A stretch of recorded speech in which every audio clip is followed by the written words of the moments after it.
हरे कृष्णा। तो क्या आपको पता है अमृत कहाँ प्राप्त होता है संसार में? एक तो अमृत का जो प्राप्त हुआ था वो भगवान ने सतयुग में जब देवताओं को कहा था कि आप समुद्र मंथन करो और उससे आपको अमृत प्राप्त होगा। तो उससे अमृत प्राप्त भी हुआ। तो बाद में क्या हुआ कि इस अमृत जो प्राप्त हुआ था उसमें जो है वो उस अमृत से बहुत लोग संतुष्ट नहीं थे, क्योंकि ये अमृत तो कुछ ही लोगों को प्राप्त हुआ और कुछ लोगों को इस अमृत पीने से क्या है दीर्घ काल का जीवन प्राप्त हुआ। परंतु संसार में ऐसे बहुत सारे ग्रुप्स हैं, बहुत सारे लोग हैं जो अमृत कहाँ प्राप्त होता है इसके बारे में अलग अलग व्याख्या करते हैं। उनका कहने का मतलब ये है कि जो अमृत है वो वस्तुतः समुद्र में पाया जाता है। एक ग्रुप ऐसा है जो मानता है कि अमृत जो है वो समुद्र में प्राप्त होता है। तो जो दूसरा ग्रुप है वो ये कहता है कि जो अमृत है वो समुद्र में प्राप्त नहीं होता, अमृत जो है वो चंद्रमा में प्राप्त होता है। क्योंकि जो चंद्रमा है उसमें जो किरणें निकलती हैं, तो चंद्रमा के किरणों से सब्जियों में और फलों में जो है रस प्राप्त होता है। तो कह रहे हैं कि असली अमृत तो चंद्रमा के किरण हैं, जो संसार में जो सब्जियां हैं, फल हैं और जो फसलें हैं उसमें वो अमृत प्रदान करते हैं। इसीलिए जो अमृत है वस्तुतः वो चंद्रमा में है। तो तीसरा ग्रुप है उसने बोला नहीं, जो अमृत है वस्तुतः वो प्राप्त होता है स्त्री के मुख में, अर्थात स्त्री के मुख में जो है वो अमृत प्राप्त होता है। तो स्त्री मुख को अमृत के से तुलना क्यों की गई? कहा गया जब जो पुरुष वर्ग हैं वो बहुत अधिक अत्यधिक परिश्रम करते हैं, अधिक श्रांत करते हैं, सारा जीवन लगा देते हैं, है ना, किस लिए? स्त्री को प्रसन्न करने के लिए। और जब वो घर में आते हैं तो स्त्री जब प्रसन्नता से उनको उनसे मिलती है, उनकी पत्नी, तो वो बहुत प्रसन्न हो जाते हैं। तो उनको लगता है कि अमृत तो यही है और उसी अमृत के लिए वो इतनी मेहनत करते हैं, है ना, working like a hogs and dogs. तो क्या है कि बहुत इसीलिए क्यों? क्योंकि उसको वो अमृत प्राप्त करना है, स्त्री मुख का अमृत प्राप्त करना है इसलिए। तो जो चौथा ग्रुप है उसने बोला नहीं नहीं, अमृत वहां प्राप्त नहीं होता। अमृत तो रियल में प्राप्त होता है पाताल लोक में। पाताल लोक में कैसे? पाताल लोक में नागों की एक प्रजाति है जो अमृत पान करती है। आपने सुना होगा महाभारत में एक कथा है कि जब भीम को जहर दे करके डुबा दिया गया था, तो भीम जो है वो नीचे पाताल लोक में चले गए थे और बाद में जब उनका जहर उतारा गया और तो उन्हें वहाँ पर जो नागवंशियों ने उन्हें अमृत पीने के लिए दिया। इसका मतलब क्या है कि उनके पास भी अमृत उपलब्ध है।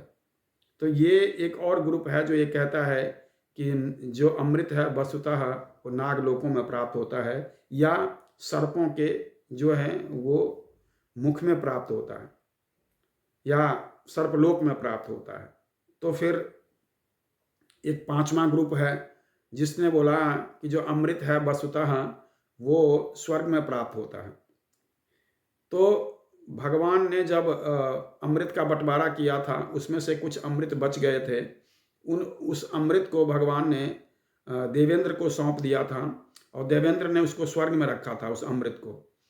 और आप महाभारत में एक कथा आती है जिसमें गरुड़ जी अपनी माँ का उद्धार करने के लिए उस अमृत को वहाँ से चुराते हैं। तो इसका मतलब क्या है कि अमृत जो है वो स्वर्ग में है। तो एक ग्रुप ऐसा मानता है कि अमृत स्वर्ग में है। तो इसी के संबंध में श्लोक प्राप्त होता है जिसमें बताया गया है, अबधौ विधौ बधुमुखे फनिनाम निवासे स्वर्गे सुधा वसति वै विबुधा वदंती क्षारम क्षयम पतिमृतम गरलम पतंतम कंठे सुधा वसति वै भगवत जनानाम। तो उन्होंने बोला कि जो ये पांच कैटेगरी बन गए इन लोगों के, जो लोग कहते हैं कि अमृत वहां प्राप्त होता है। तो पहला कि समुद्र से प्राप्त होता है, समुद्र में अमृत है। दूसरे ने कहा कि चंद्रमा में अमृत है। तीसरे ग्रुप ने कहा कि नहीं, स्त्री मुख में अमृत है। चौथे ग्रुप ने क्या कहा कि जो है वो नागलोक में अमृत है। और पांचवें ग्रुप ने कहा कि स्वर्ग में अमृत रहता है। तो इनका निराकरण कैसे हुआ? तो एक छठा ग्रुप आया और उसने कहा कि अगर समुद्र में अमृत होता तो समुद्र का पानी खारा क्यों होता, क्षारम। अच्छा, फिर कहा जो उनकी बातों को काट दिया। फिर जो है उन्होंने कहा कि अगर चंद्रमा में अमृत होता तो चंद्रमा का क्षय क्यों होता, 15 दिन के लिए चंद्रमा क्षय हो जाता है। आप देखेंगे जब वो कृष्ण पक्ष आता है तो वो चंद्रमा क्षय होता होता नीचे की तरफ जाता है। तो कहा चंद्रमा का क्षय क्यों होता फिर? तो कहा ये बात भी ठीक है, तो इसलिए उसमें भी नहीं है। अब उन्होंने कहा कि स्त्री मुख में भी अमृत नहीं है, क्योंकि अगर स्त्री मुख में अमृत होता तो स्त्री के पति क्यों मरते? वो अमृत को क्या रोज आस्वादन करते हैं, है ना? तो उस अमृत लेके वो मरेंगे कैसे? तो इसका मतलब क्या है कि स्त्री मुख में भी अमृत नहीं है। जो अगला है कि वो सर्पलोक में है या नागों के निवास स्थान में है। तो उन्होंने कहा कि अगर नागलोक में अमृत होता तो जो सर्पों के अंदर विष कैसे भरा होता? जो नाग हैं उनके अंदर बहुत सारा विष है, तो वो कैसे होता? तो इसका मतलब वो भी ठीक नहीं है। तो फिर उन्होंने कहा कि स्वर्ग में है। फिर तो कहा स्वर्ग में भी नहीं है। अगर स्वर्ग में अमृत होता तो जो लोग स्वर्ग जाते हैं वो स्वर्ग से गिरते क्यों हैं? तो उनको तो वहां अमृत मिलता है। तो अगर उस स्वर्ग में अमृत है तो फिर वो वहां से गिरते क्यों हैं? आप जानते होंगे जो व्यक्ति स्वर्ग में चला जाता है एक बार, उसका पुण्य छीन होने के बाद फिर नीचे गिर जाता है, अर्थात इस लोक में दोबारा से गिर जाता है। छिन्ने पुण्य मर्त्यलोकम विसंति, पुण्य क्षय हो जाने पर व्यक्ति मृत्यु लोक में फिर से गिर जाता है। तो फिर अब ये एक जो है एक छठा ग्रुप आ गया। पहले 5 ग्रुप थे, अब ये छठा ग्रुप आ गया। उसने कहा, उसी ने इन सब को रिजेक्ट किया कि इन सब में जो है अमृत नहीं है। तो फिर अमृत है कहाँ?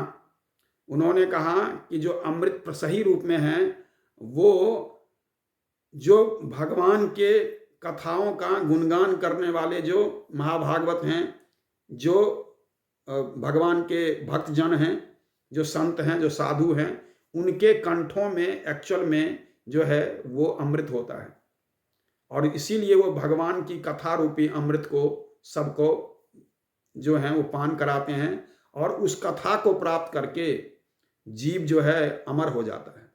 अर्थात जो मनुष्य अगर उस कथा को सुन ले, उस कथा को प्राप्त कर ले, रोज उस कथा को अगर पिए तो निश्चित रूप से जो है तो वो अमर हो जाता है। अमर होने का क्या मतलब? उसका दोबारा से जन्म नहीं होता। यद गत्वा न निवर्तन्ते, जहां जा करके कोई वापस नहीं आता, ऐसे धाम को वो प्राप्त होता है। उसका जन्म और मृत्यु का चक्कर जो है समाप्त हो जाता है। तो एक्चुअल में जो अमृत है वो कहाँ है? भगवान की कथाओं में। और भगवान की कथा के जो वक्ता हैं, जो संत हैं, जो साधु हैं, जो भक्त हैं, उनके कंठ में जो है वो रियल में अमृत बसता है। हरे कृष्णा।